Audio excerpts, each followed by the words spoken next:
حضور دا تو تسی راہ ہی کدی نہیں دسیا، تسی تو کہندے ہو سانو منو۔ میں حضور نہیں پڑھیا، کسے حدیث وچ بھی نہیں پڑھیا کہ کسے صحابی کولو کسے دنیا دار اس ویلے دے مشرک کافراں نے، رومیاں نے، ایرانیاں نے کسے صحابی کولو پوچھیا تسی کون ہو؟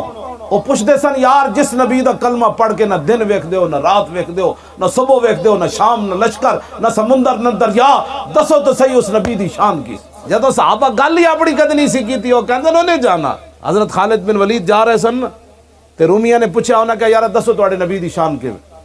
خالد بن ولید فرمان لگے ایک اور صحابی نو کہ اے تانوں دس دین۔ انہاں کہا نا نا نا، سوال تواڈے کولوں کیتا ہے سیف اللہ تسی ہو، تسی دسو تواڈے نبی دی کی شان ہے۔ خالد بن ولید ایک کو جملہ فرمایا ٹائم کوئی نہیں، میں آگے جانا ہے۔ المرسل علی قدر المرسل، وہ تو بھیجنے والے کی شان بن کر آئے۔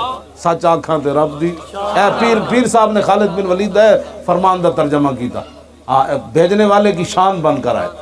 پرواز میں مدحت شاہ جب میں آؤں، تارش پر فکر رسا سے جاؤں، مضمون کی بندش تو میسر ہے رضا، کافی کا درد دل کہاں سے لاؤں۔